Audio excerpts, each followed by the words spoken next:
Philippe Arps, bonsoir. Vous êtes sur une chaîne internet qui s'appelle Projet Feuille Leader. Est-ce que vous pouvez vous présenter en 3 minutes ? Je suis le premier Philippe Arts, donc je suis un marin d'active dont la mission est de faire rayonner la marine dans la course au large et notamment sur le circuit Figaro qui comporte la solitaire du Figaro en point d'orgue.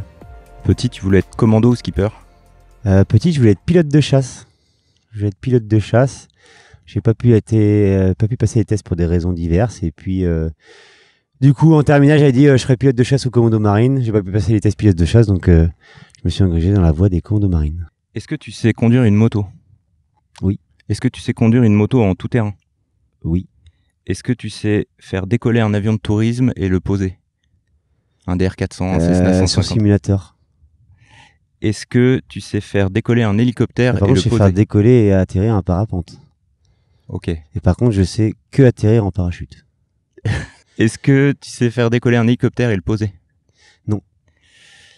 Plonger, tu as répondu, donc tu es à l'aise avec le fait d'être sous l'eau, avec des bouteilles, etc. A priori. Tu as répondu aussi, est-ce que tu sais sauter en parachute ? Ouais. Est-ce que tu sais démarrer un jet ski et t'en servir ? Bon, quand même. Est-ce que tu sais démarrer une motoneige et t'en servir ? Alors, moto G, j'ai jamais fait. Non. Et est-ce que tu sais démarrer un char et le piloter ?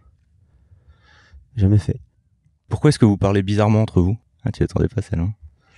Quand je suis en vacances avec des potes militaires, il m'arrive d'entendre au petit-déj « Salut, t'as bien dormi ?» Et la réponse c'est « Race ». On va à la plage, on me répond « Affirme ». Et t'as chopé son numéro hier soir ? Négatif. Ouais, c'est pas compliqué, hein. C'est que c'est simple et efficace. Donc, il y a un adage dans les communications radio, c'est clair, concis, précis. Si on commence à raconter sa vie, etc., on perd du temps. Et souvent, en Figaro d'ailleurs, hein, le directeur de Crous, il m'appelle Philippe Rass. Ça les fait rire, parce que du coup, ils sont tous entre eux. On a une vacation en sécurité à faire le matin et le soir sur la solitaire du Figaro. Et souvent, je dis, ouais, salut Yann, moi ça va, c'est cool, bonne journée, écoute, tout va bien à bord, bonne soirée à tous, c'est cool. Sauf qu'en fait, on est 34 bateaux à faire 20 secondes. Donc, du coup, moi je dis, Marine Nationale, Fondation de la Mer, comment ça va à bord ? Philippe Rass. Voilà. Donc du coup, Yann m'appelle Philippe Rass. Du coup, 5 secondes fois 34 bateaux, ça va. 20 secondes fois 34 bateaux, c'est pas la même. C'est une autre. Et je préfère qu'on raconte les blagues après, du coup, après la vacation sécurité. Est-ce que tu as quitté la Marine nationale avec ton job de skipper aujourd'hui ? Non. Du coup, je suis le skipper du Figaro Marine Nationale Fondation de la Mer et un petit peu en parallèle à la carrière d'Eric Tabarly, du coup, je suis toujours d'active et je fais rayonner notre chère institution dans la course au large. Et j'essaie de dire aux jeunes que ça vaut le coup de franchir le pas et de s'engager. Donc, avec le sens noble de l'engagement, il y a plein c'est un métier à contrainte. Il y en a beaucoup, mais ça rend plus grand. D'accepter ces contraintes et on sait pourquoi. C'est pour être dans un pays en paix où les choses vont bien. Et quand on a accepté ces contraintes, ça nous grandit aussi, quoi. Et donc aux jeunes, j'essaie de leur dire allez-y, ça vaut le coup. Vous allez voir des expériences incroyables, techniquement, humainement, et en fait, ce qui reste à la fin, on a beau avoir fait les choses les plus techniques, c'est l'humain qui reste et ses potes. Voilà, moi je suis toujours mes potes avec qui on a servi, on est toujours super potes et il y a des choses qui nous rassemblent et qui sont très fortes, quoi. On est sur un bateau qui s'appelle le Figaro du nom de la solitaire. Est-ce que tu peux nous raconter ce que c'est qu'une solitaire et qu'est-ce que ça a de si mythique ? Alors du coup, du nom du journal, mais du coup parce que c'était initialement la course de l'Aurore et qui a été rachetée par le journal du Figaro. Et en fait, c'est ces deux journalistes qui ont créé cette course et qui ont dit ok, et les marins. Donc première course en solitaire française quand même, donc 1970. Et qu'est-ce qu'elle a de mythique, c'est ça la question ? Ouais, de particulier, elle est quand même reconnue comme étant, on dit quoi, l'école des champions ou quelque chose comme ça ? Ici naissent les légendes. Voilà. C'est le pitch de la solitaire du Figaro. Est-ce que c'est vrai ? Alors, avec un minimum d'humilité, mais... Moi, j'aime bien être factuel. On va être juste factuel. Quand t'as quelqu'un comme Michel Desjoyaux, voilà, qui est quand même une légende de notre sport, quand quelqu'un comme Michel Desjoyaux dit, qui a gagné 2 Vendée Globe et 3 Solitaires du Figaro, dit, pour lui, sportivement, la plus compliquée à gagner était la Solitaire. Bon, on peut considérer que la Solitaire du Figaro, c'est pas un passage obligé, mais c'est un passage qui fait grandir plus vite, quoi. Et si on regarde tous les gros skippers, enfin tous les meilleurs skippers sur les gros bateaux, bon, en gros, ils sont passés par la case Figaro. Les Camas, les Alain Gauthier, les Jean Le Cam. Enfin bref, je pourrais en lister. En fait, c'est presque tous. Et quelque part, j'invite les étrangers à venir qui veulent faire du large. C'est bien de mettre un premier pied en Figaro. Vous allez gagner beaucoup de temps si vous voulez faire des plus gros bateaux, quoi. Et c'est marrant parce que du coup, il y a un monde très anglo-saxon qui est la course au large, enfin le tour du monde en équipage, la Volvo Ocean Race. Et Franck Camas a créé un équipage 2 fois, donc avec Groupama et un équipage Dongfeng sous financement de l'entreprise chinoise Dongfeng. Et les anglo-saxons ont eu un peu de mal à avaler que les Français étaient venus shipper 2 fois la victoire. Donc au début ils ont dit les Français ils arriveront jamais à structurer, c'est tous des solitaires. Et puis finalement quand même finalement il fallait mettre tout ça en musique, mais les gens savent naviguer, quoi. Donc du coup la première fois ils ont peut-être dit que c'était de la chance, la deuxième fois c'était peut-être plus dur, peut-être qu'ils se sont remis en question, quoi. Est-ce que tu peux nous en dire plus sur à quoi ressemble ta vie pendant ces 15 jours, 3 semaines de solitaire? Ouais. Du coup, il y a l'arrivée au village, donc les sollicitations. Bon, moi, j'étais de Nantes, donc pas mal de sollicitations médias, les copains qui passent.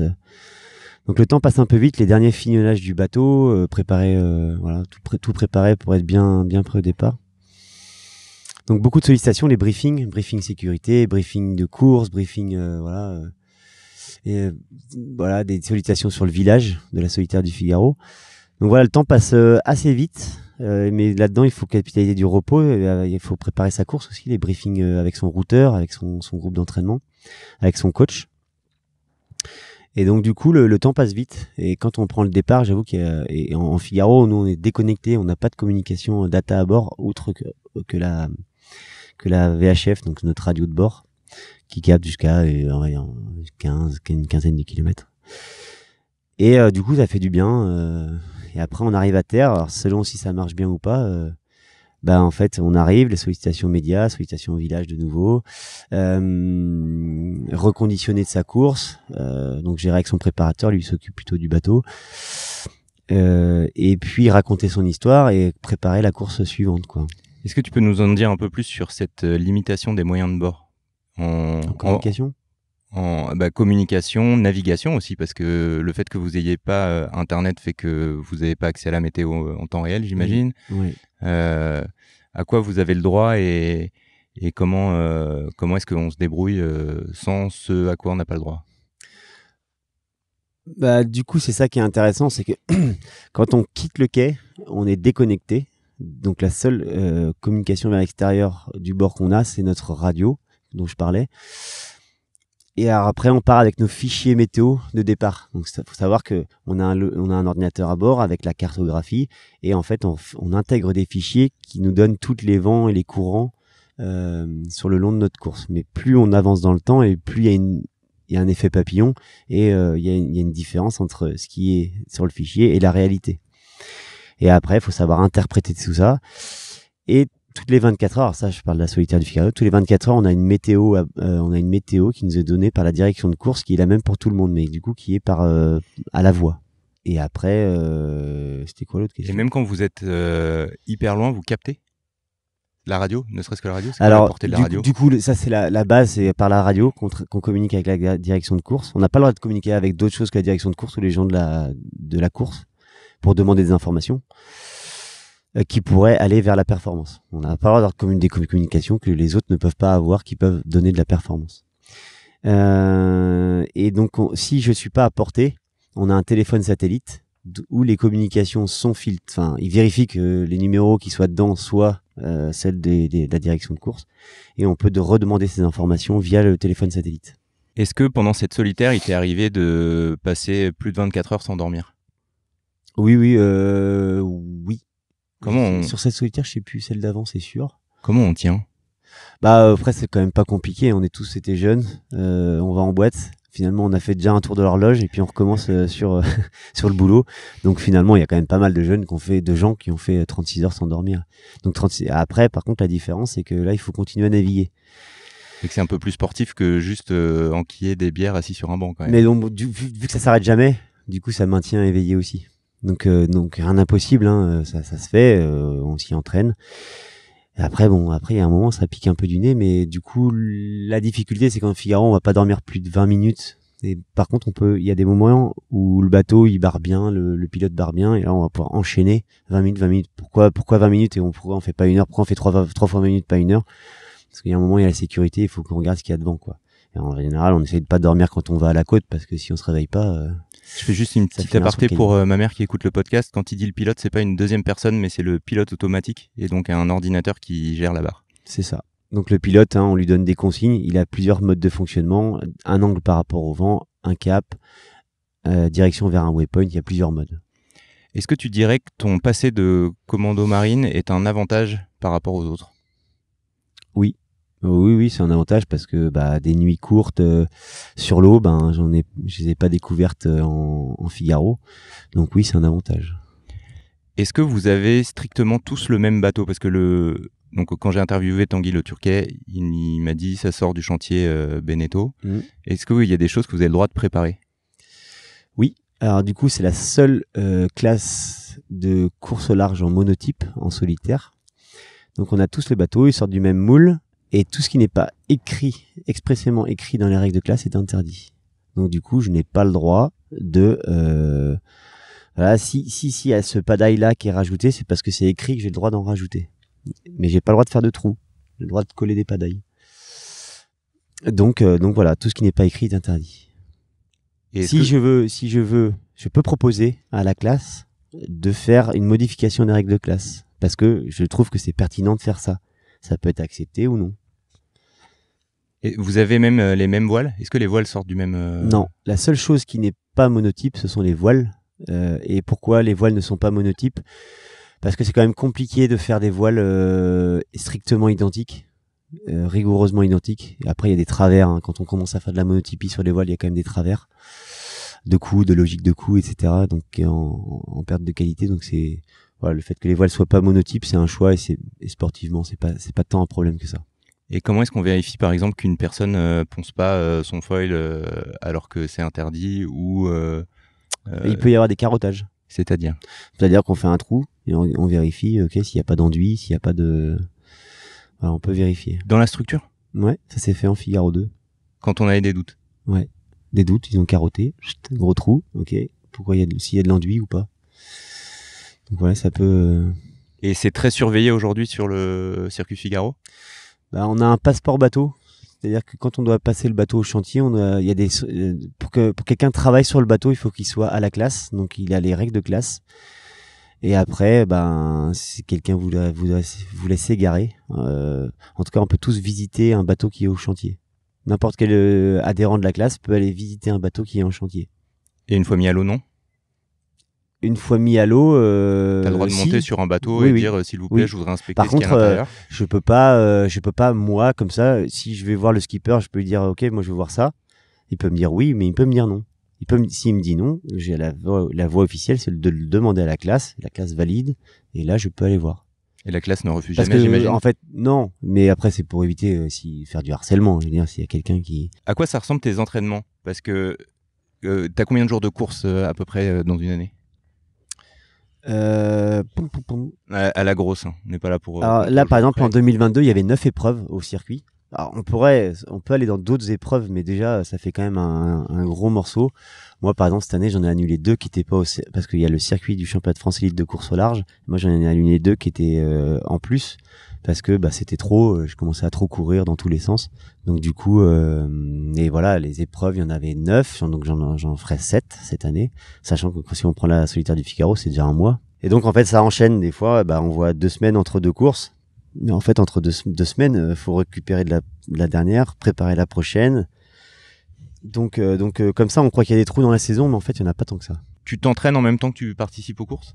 où tu as un coach qui te prend à part quand tu es justement entre deux et qui te dit viens, on va naviguer ensemble, je te suis avec mon Zodiac et je regarde ce que tu sur fais. les plus gros trous, on a des séances d'entraînement. Moi, je suis à Lorient Grand Large, donc il y a une structure, une association qui fédère les skippers qui sont à Lorient et qui nous permet de nous entraîner ensemble. Et quand la saison est lancée, des entraînements, il y en a plus tant que ça.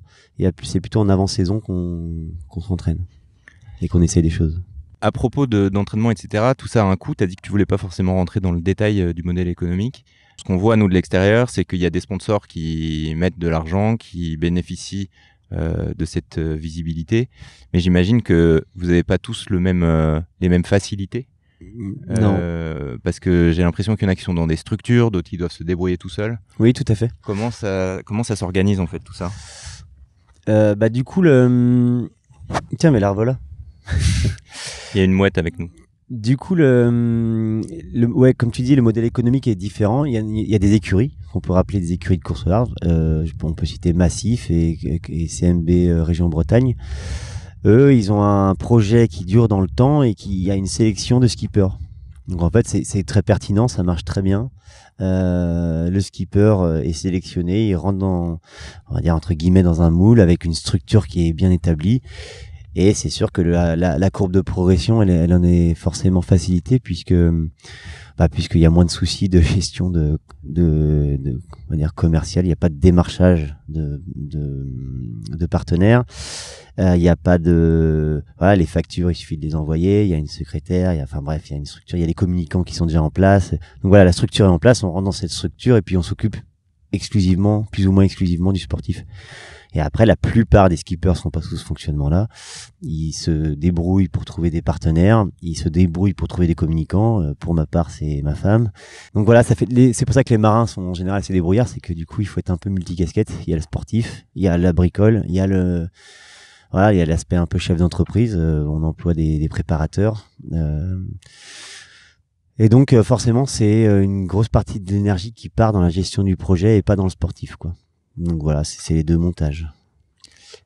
Tu l'as compris avec toutes nos discussions, je suis un grand fan des réseaux sociaux. Dans quelle mesure vous vous retrouvez contraint à vous y mettre, pas forcément par passion, mais parce qu'aujourd'hui, c'est là que les yeux des gens sont? Par mon passé, forcément, moi je découvre un peu les réseaux sociaux, le bon et le moins bon. En tout cas, pour nous, c'est super parce qu'on a accès direct à les gens qui nous suivent. Donc c'est quand même sympa d'avoir plein de commentaires et d'encouragement dans nos projets. Et comme tu disais, ça nous permet de parler de nos valeurs. Enfin, je pense que aujourd'hui, c'est un petit peu comme dans tous les sports. Notre rôle, c'est de vendre un peu de rêve. Et même si les gens n'aiment pas forcément le bateau, parce que j'emmène un de mes partenaires à bord. Voilà, le but, c'est d'embarquer aussi les gens avec nous. Donc mes partenaires, je les embarque à bord. Mais ils voient un peu la rugosité de l'élément et puis le bateau, le Figaro, il est dur, quoi. Clairement, il est dur. Et comme dit, on vit un peu sur la tranche, quoi. Quand on voit les bateaux, ils sont toujours à la gîte. Et c'est pas forcément facile à vivre pour les gens. Donc voilà, on essaie c'est pas parce que les gens n'apprécient pas aller sur l'eau parce que c'est impressionnant, mais ça les intéresse de suivre. Donc on a une chance, c'est que on touche un public, et je dis souvent, nous on a la chance dans le sport, il y a personne on n'est pas hué. Le dernier est accueilli comme le premier à Vendée Globe. Et puis c'est pas un supporter qui a tapé 3 fois dans le ballon et qui débriefe les gens qui font ça tout le temps et qui sont les meilleurs sportifs, quoi. Donc du coup, on a cette chance-là, on peut nous dire mais pourquoi t'es allé là-bas? Ah oui, d'accord, je comprends. Mais on nous dit pas franchement t'es nul, t'aurais jamais dû faire ça. Bon, c'est quand même sympa, quoi, d'avoir un public qui est respectueux de notre pratique et qui respecte quand ça marche bien et quand ça marche moins bien aussi. Est-ce que tout le monde peut le faire? J'ai 2 exemples en tête. Ça fait un lien d'ailleurs avec la communication. Clarisse Kremer, atterrir dans le milieu de la voile, il me semble pas qu'elle soit issue d'une famille de marins.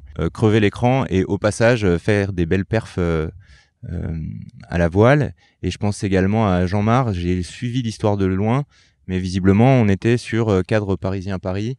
J'en ai marre, je veux faire autre chose de ma vie. Ma question c'est, est-ce que quelqu'un qui n'est pas du milieu mais a une sensibilité pratique et qui est motivé, tu parlais de motivation, peut s'y mettre ou c'est très très difficile? Bon, je pourrais faire le démago et puis dire que c'est pour tout le monde.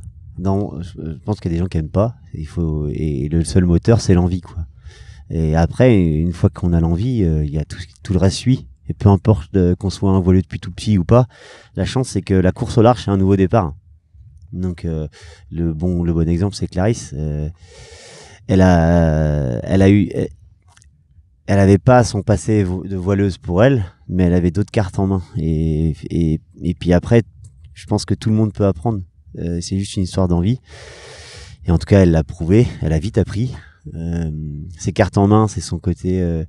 Voilà, elle communique très bien. Et donc ça fait mouche. Hein, si Banque Populaire elle allait la chercher, c'est qu'elle a appris plein de choses en mini. Elle a fait du Figaro où elle s'est pas si mal démerdée que ça, du tout.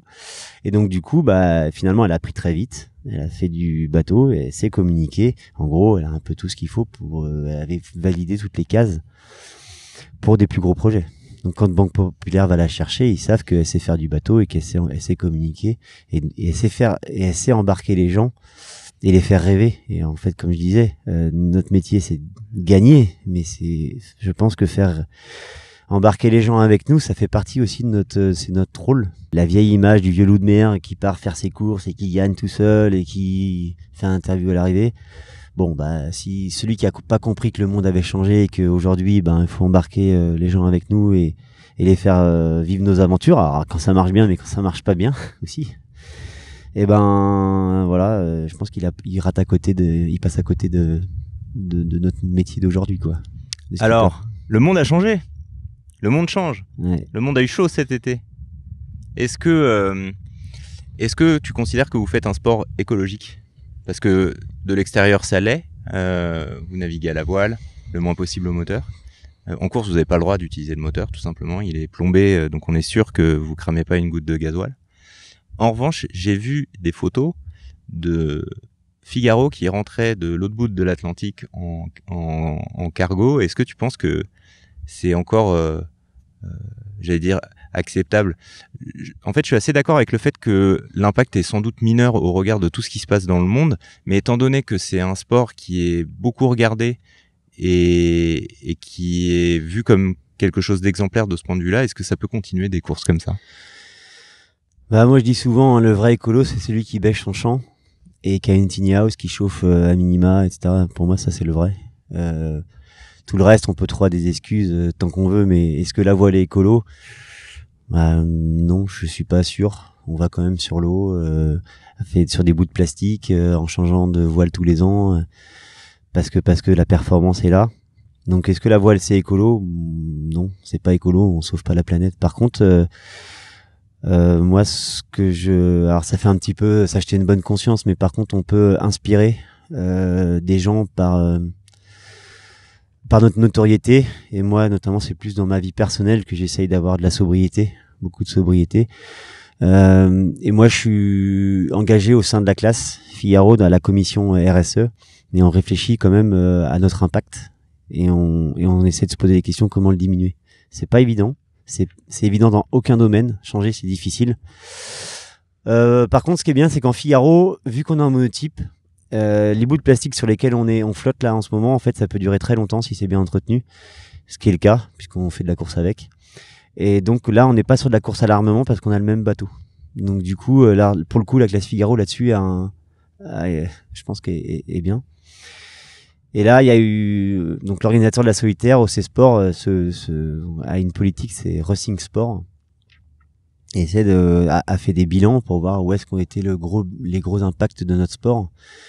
Et en gros, aujourd'hui, c'est plutôt le transport sur la solitaire purement, c'est le transport. Alors les gens qui viennent aussi nous voir sur les villages. Alors s'ils venaient pas nous voir sur les villages, ils feraient autre chose qui serait peut-être plus polluant, hein, ça on ne sait pas. Donc il y a un système, on a un impact qui est pas négligeable, mais par contre, je dirais juste qu'on essaie de donner de la visibilité moi j'essaye en tout cas via notamment la Fondation de la Mer, de donner de la visibilité à des actions qui sont protectrices de l'environnement.